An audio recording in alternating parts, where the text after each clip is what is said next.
안녕하세요. 컬러랑의 살찐영입니다. 컬러랑과 함께 그리는 색연필 드로잉 더웬츠 특별편입니다. 72색으로 함께하고 있고요. 오늘 7자시에서는 건물 드로잉 기초를 하려고 합니다. 여기에서는 이제 가까운 거는 크게 보이고 멀리 가면 작아지는 이 원근법을 적용해서 하려고 하는데요.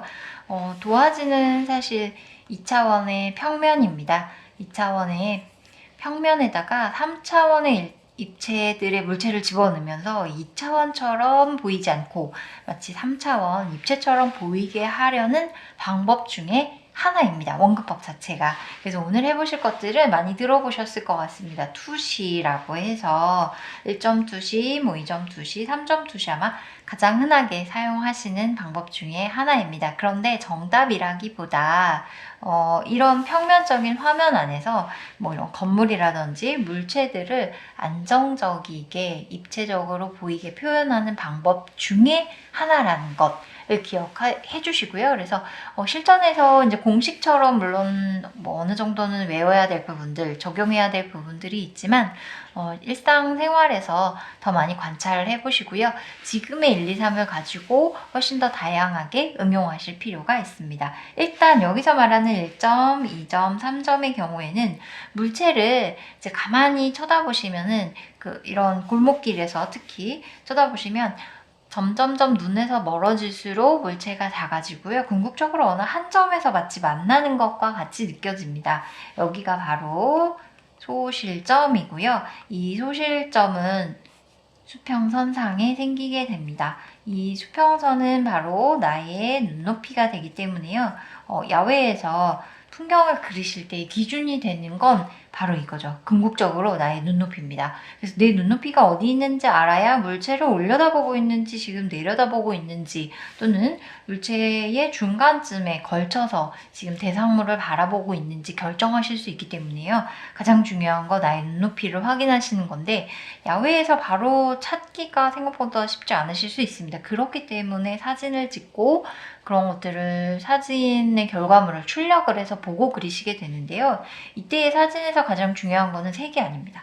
색은 뭐 날씨에 따라서 뭐 출력물의 상태에 따라서 달라지기 때문에 사진을 놓고 보실 때 중요한 것은 형태입니다. 물론 형태의 왜곡도 존재합니다. 사진에서. 그렇지만 이런 수평선, 그 다음에 수직 수평들, 기울기를 실제 출력된 출력물 위에서 좀 보조선을 그으면서 찾아볼 수 있기 때문에 활용을 하는 거라서요.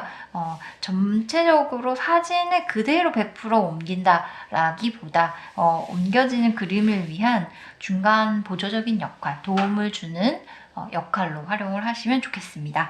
1.1.2시 같은 경우에는 소실점이 한 개 있습니다. 그래서 물체를 정면으로 바라보고 있는 것이 기준입니다. 그래서 움직이지 않은 상태에서 물체를 정면으로 물체가 나의 눈높이보다 위에 있거나 뭐 위, 옆, 그다음에 아래, 뭐 아래의 오른쪽이라고 했을 때 이 윗면과 옆면을 그리는 것들을 고려하게 되시는데요. 정면 먼저 기준으로 해주시고 나머지 모든 측면의 모서리들은 이 소실점을 향해서 가게 됩니다. 자세한 그리는 방법과 그려보는 것들은 요 1편이 있습니다. 매일매일 드로잉에서 좀 더 한 차시를 충분히 활용을 해서 한 개씩 다 그려보도록 구성이 되어 있으니까요. 궁금하신 분들은 그 내용을, 그 영상을 한번 참고해 주시면 좋겠습니다. 조금 간단하게 하고 넘어갈게요. 그렇고요. 2.2시 같은 경우에는 소실점이 2개 있습니다. 이 소점 1과 소점 2는 수평선상에 생기고요. 2개가 평행할 때에 안정적이게 표현이 됩니다. 이렇게 보이시는 건물들, 2, 3층의 낮은 건물들 또는 이런 경우에는 이제 테이블 위에 놓여져 있는 일반적인 물체들을 그릴 때 활용을 하게 되시고요. 올려다 보이는 경우 윗면이 보이기 때문에 물체가 뭐 위에 매달려 있거나 또는 조금 높은 건물들의 뭐 간판이라든지 약간 튀어나온 부분들을 표현할 때 활용하실 수 있습니다. 3.2시 같은 경우에는 소실점이 3개가 생깁니다. 양옆으로 눈을 저희가 길에 가만히 서서요.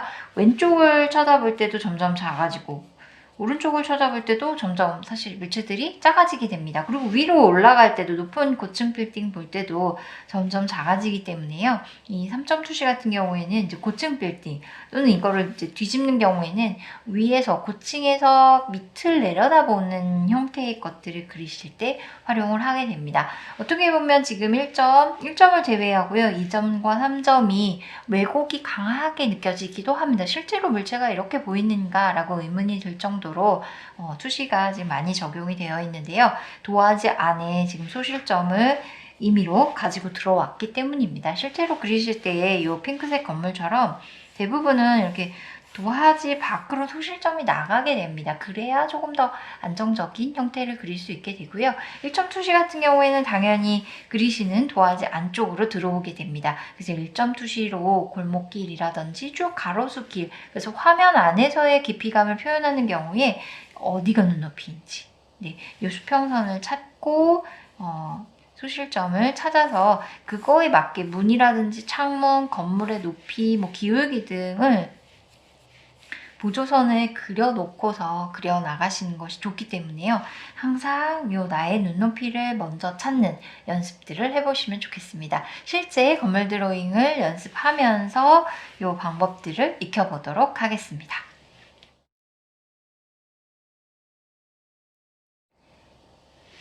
7차식 건물 드로잉 기초입니다. 요거 같은 경우에는 지금 1점 투시로 그려야지 되고요. 나머지들은 대부분 다 2점 투시로 그리도록 구성이 되어 있습니다. 색연필은 아무 색이나 선택하셔도 좋고요. 조금 진한 색 위주로 선택을 해보시면 좋습니다. 아까 말씀드린 것처럼 수평선을 먼저 찾으시고요. 이제 십자 모양으로 이렇게 한 번쯤은 수평선과 소실점이 오는 부분, 지점 등을 찾아 놓으시면 더 좋습니다. 일단은 이제 그 스케치를 먼저 하실 때요. 큰 거 위주로, 큰 형태에서부터 작은 형태로 나아가시는 것이 좋습니다. 왜냐면 이제 세부적인 것들을 그리다 보면은 큰 거 건물이 위아래가 잘린다든지 위치가 잘못되었다든지 할 때 수정하기가 어렵기 때문에요. 이런 골목길에서 건물과 나무를 그리신다면 일단은 나무 위치, 이런 나무 위치, 그 다음에 건물의 제일 끝, 양쪽 끝, 상하, 위아래를 결정을 하시고요. 이제 여기 부분 있죠. 물체를 내려다볼 때 육면체의 기준점이 요 Y였다면 이제 올려다보는 경우에는 여기 모서리가 될 것 같습니다. 그래서 이런 부분들을 긴 선으로 미리 체크를 해두시고요. 이 기울어지는 모서리들은 모두 다 소실점을 향해서 가야 하기 때문에 긴 선으로 연장해서 그려서 위치와 기울기를 먼저 확인해 두시는 것이 좋습니다. 아주 큰 그림을 그리실 때는 조금 자를 활용을 하셔도 좋고요.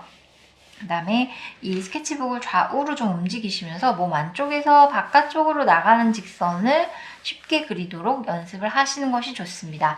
그리고 대부분 한 번의 직선을 정확하게 긋기 어렵기 때문에요.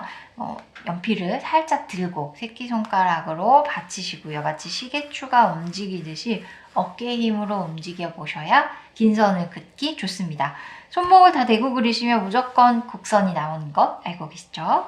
그래서 연필을 살짝 들어서 긴 선들로 먼저 큰 위치를 잡아줍니다. 긴 선들로 큰 위치를 하시고 난 다음에 구도가 안정적이다 라고 하신다면 이제 그때 이후부터 좀 자세하게 표현을 하시는 것이 좋습니다. 수직으로 내려가는 게 가장 어렵기 때문에 도화지를 돌려서 움직여서 그리는 것이 좋고요. 건물의 윗부분 역시도 이 소실점을 향해 가도록 그리시는 것이 좋습니다. 중요한 것은 이제 건물을 그리고서 이대로 연장선을 그어서요. 창문도 이 기울기에 맞추어서 들어와야지 된다는 것. 문 역시도 마찬가지로 가이드선을 그어보시고요. 그 부분에 맞게 문이 생겨야지 맞습니다. 그래서 조금 초반에 이 스케치가 지저분해 보이실 수 있더라도 이 보조선을 많이 그어서 사물의 크기와 위치들, 또 창문의 크기와 위치를 정하시는 것이 중요합니다. 이쪽 반대편에도 마찬가지로요. 근데 수직은 변함없이 수직이기 때문에요. 수직 수평은 정면이죠. 여기가 정면. 그대로 잡아두시고 이 측면 같은 경우에 기울어지는 모서리들이 모두 소실점을 향해 가도록 그려두시면 됩니다. 중간에 뭐 건물이 끊어질 수도 있고요. 여기쯤에서 낮은 건물이 사이에 있다면 이 기울기도 마찬가지로 소실점을 향해 가도록 잡아주시면 됩니다. 마찬가지로 창문도 항상 보조선을 그어서 그 기울기를 확인해 보셔야 크게 어색하지 않게 그리실 수 있습니다. 그래서 모두가 평행하지 않다는 것, 소실점을 향해서 달려가고 있다는 것만 기억해 두시면 크게 어색하지 않고요. 어딘가 그리고 났는데 어색하다면 이런 보조선들을 그어서 기울기가 잘못되었는지 확인해 보시는 것이 좋습니다.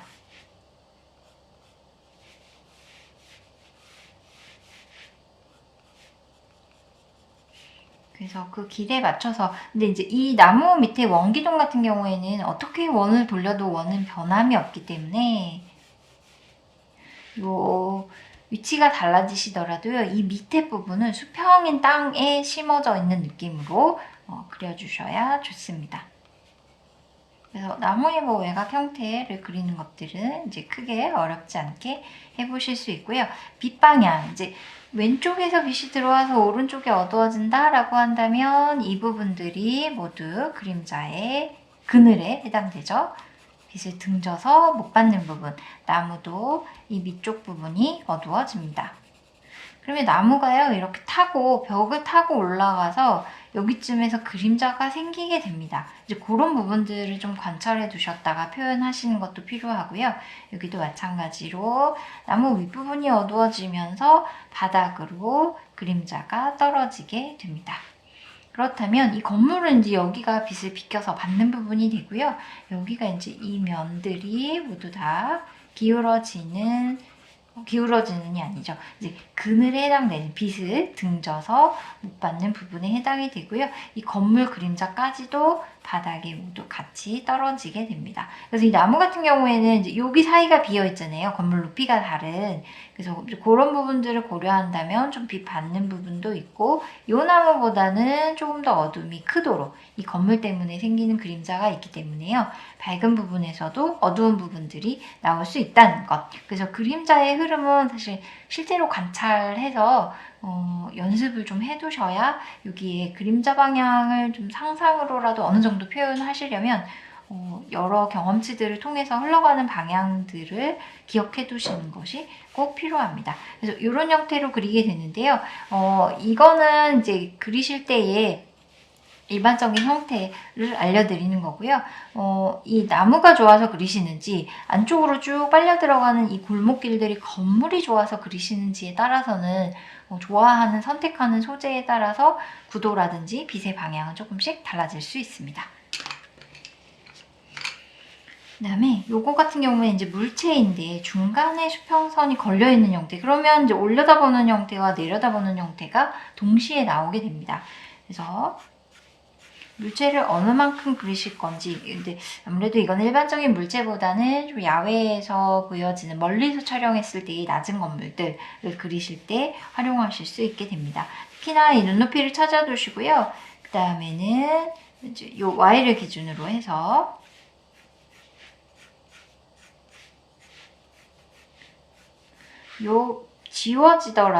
지우더라도 여기에 해당되는 이렇게 긴 선을 그려서 이 뒷면까지 같이 해주시는 것이 좋습니다.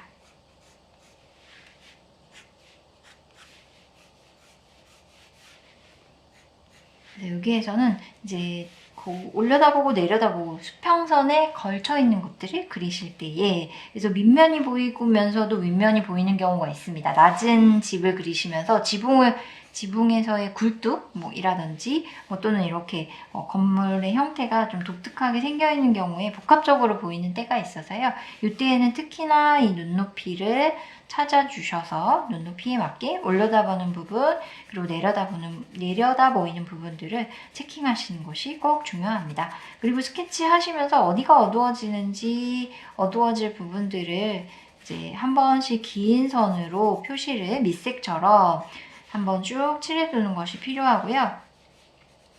그 밑색을 하시면서 선 연습을 동시에 한다라고 생각하셔서요. 최대한 밀착한 선, 그리고 색연필을 돌리지 않는 선, 그래야 색연필 끝이 닳으면서 이렇게 달면서요. 조금 더 굵은 선들을 얻으실 수 있습니다. 스케치 하시면서 가늘고 길게 나가는 선, 그리고 그늘과 그림자를 표시하시면서 밀착하는 선 연습을 동시에 할 수 있습니다. 그래서 이러한 물체들은요. 형태, 물론 연습 많이 하게 됩니다. 형태 플러스 선 연습까지 동시에 되는 부분들이기 때문에요. 꼭 생각하시면서 이것도 선 연습이다 라고 기억해 두시면 좋겠습니다.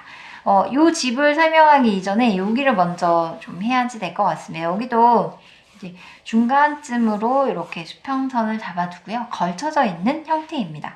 그래서 이런 경우에는 이제 집의 양쪽 끝, 그리고 밑에 위에 지붕 부분, 지붕이 끊어지는 부분 정도를 이렇게 좀 나눠 놓으셨다가요. 수직은 그대로 수직을 유지하면서 올려다보는 면, 그 다음에 내려다 보이는 면을 동시에 쭉 그려주시면 좋습니다. 이 정도로 낮아져야 되겠네요. 그래서 이때에도 대각선을 찾는 방법은 마찬가지로 이 비껴보는 면에서 서로 대각선을 긋습니다. 이 대각선의 중심이 지금 투시가 강하게 들어가 있기 때문에 확실하게 이쪽 면, 여기가 굉장히 넓습니다. 그래서 얘를 쭉 위로 올렸을 때에 여기가 중심이 되기 때문에요. 그 부분에 맞춰서 지붕 기울기, 그 다음에 지붕의 이 끝에 뾰족한 부분들의 꼭지점을 찾아 나가시면 됩니다. 근데 이게 벽의 옆면과 지금은 똑같은 우유곽과 같은 형태여서 이대로 올라가면 되는데요. 보통 지붕이 튀어나오기 때문에 그렇다면 그때는 이 대각선을 그어서 지금 중심선을 찾으셨죠. 그래서 지붕을 일단 딱 맞게 그려놓으시고요. 이 중심 요 선을 지붕의 끝을 살짝 늘리셔서요. 이렇게 앞으로 더 튀어나오고 뒤로도 더 튀어나오게 그립니다. 그래서 그 형태가 바로 여기인데요. 지금 이제 스케치 상에서도 보시면 이 밑에 기준이 되는 것들을 안 그리시면 지붕 튀어나오는 거를 확인하기가 어렵습니다. 그래서 밑에 육면체 형태를 먼저 그려보시고요. 그 다음에 대각선 긋고 중심 찾아서 올려줍니다. 그래서 여기가 시작인데 조금 튀어나와 있기 때문에 앞으로 좀 당겨서요. 요 지붕 역시 두께가 있기 때문에 두께 표현해 주시고 같이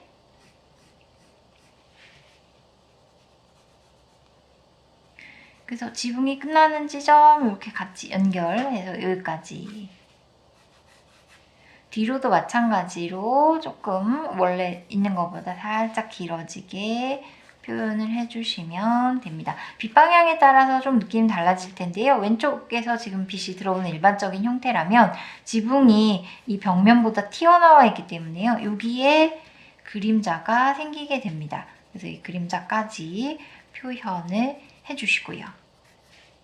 그리고 이쪽 면이 이제 빛을 못 받아서 어두워지기 시작하는 면이 됩니다. 그렇다면 이 지붕의 이제 안쪽은 사실 여기 바닥에서 올라오는 반사광이 있는 것처럼 이 안쪽도 반사광이 있기 마련입니다. 그래서 동일한 색이라면 여기를 좀 더 밝게 처리하시고요. 색감이 이제 다른 경우에도 마찬가지로 이 지붕의 끝쪽 여기에서 진해서 요 안쪽으로 들어올수록 조금 밝게 처리하시고 다시 이 벽면에서 조금 더 진하게 선을 사용을 하시는 것이 좋습니다. 물론 이제 어두워지는 부분의 채도를 낮추기 위해서 회색을 사용하게 되는데요. 그때의 명암을 조금 더 명확하게 조절하셔도 좋습니다.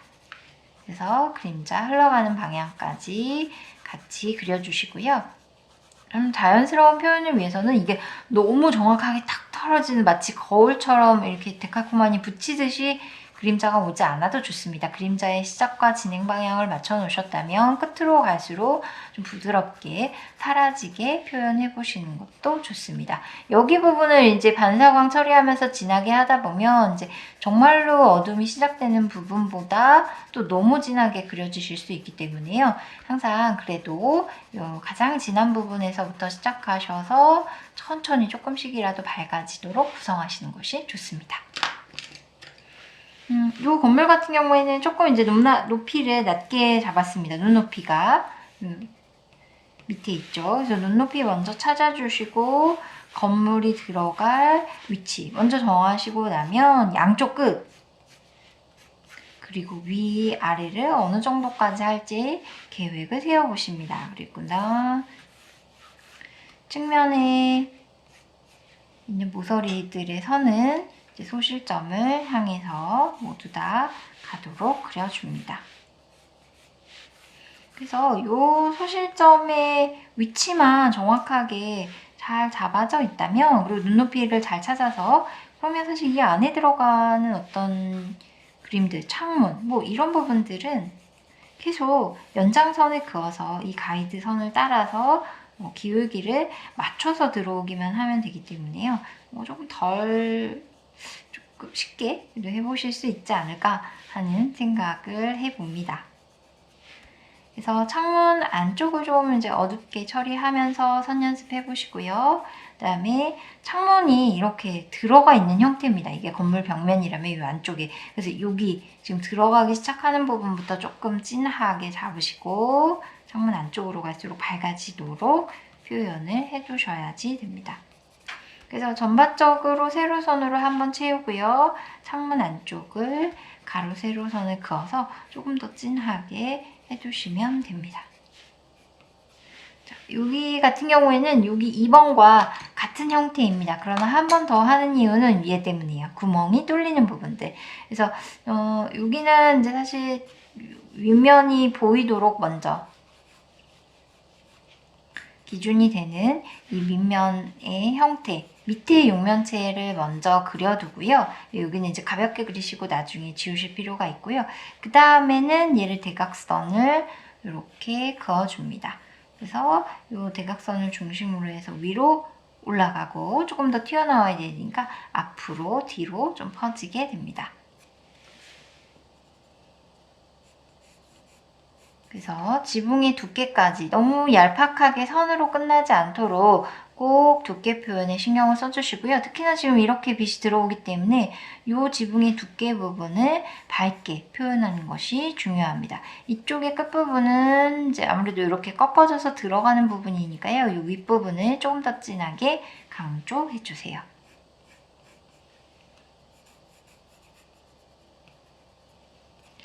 이제 이 원을 그려야지 되는데요. 이 원은 이제 요 안에서 같은 중심일 수 있고요. 얘가 그려질 위치에 따라서도 조금 틀어질 수도 있으니까요.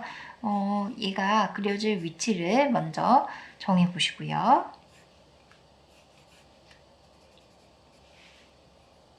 그리고는 그거에 맞게 육면체를 그려봅니다. 물론 전체적으로 여기에 뭐 길이라든지 이런 것들을 고려하셔야죠. 하고 타원을 그립니다. 이쪽으로 비껴보고 있기 때문에요. 지금 여기의 지름이 타원에서 제일 긴 지름이 됩니다. 그렇기 때문에 이런 방향의 타원, 이쪽 면에 생긴다고 한다면 이런 방향의 타원을 그리시면 됩니다. 타원의 형태가 잘 나왔다면 두께가 있기 때문에, 그리고 위에서 내려다보는 형태가 기본이기 때문에 여기 두께를 밝게 하이라이트 처리하시는 것이 좋습니다. 그리고 나서는 여기에서의 어둠 넣을 때와 같습니다. 이번에는 여기 지붕 처마? 이 지붕이 조금 더 앞으로 튀어나왔기 때문에 그거에 맞춰서 그림자를 한번 쭉 같이 넣어주실 수 있고요. 여기 지붕도 비껴보는 면이지만 또 완전히 빛을 다 받는다 라고 이야기할 수 없기 때문에 선 연습한다 라고 생각하시고 차분하게 선들을 이어나갑니다. 그 다음에 빛 오는 방향에 맞춰서 생기는 그림자까지 해주시고 난 다음에요. 사선으로 한꺼번에 쭉 연결하셔서 같이 채색을 하셔도 좋습니다. 근데 하다 보면 여기 이제 형태가 끝나는 지점, 다시 그림자가 시작되는 부분을 정확하게 못 찾는 경우가 생기기 때문에요. 100% 완성이 되기 이전에 자꾸 그 부분들을 찾아서 이렇게 얇은 선이라도 그어두는 것이 좋습니다. 네, 그럼 이렇게 해보면 7차 시에서 지금 1점 투시, 2점 투시, 3점 투시까지는 아직 하지 않았습니다. 고층 빌딩 그릴 때에도 3점 투시는 설명을 드리도록 할게요. 그래서 일반적으로 사실 2점을 가장 많이 쓰긴 하는데요. 1점도 활용도가 높습니다. 상점의 안쪽이라든지 뭐 골목길 이런 부분들에서 좀 감성적인 소재들이 많이 있기 때문에 그래서 1점과 2점의 활용을 기억해 두셨다가 다양한 소재를 만났을 때 어떤 표현이 조금 더 적합할까 고민하시고 선택을 해보시면 좋겠습니다. 7차 시 건물 드로잉은 여기까지 하도록 하겠습니다. 고맙습니다.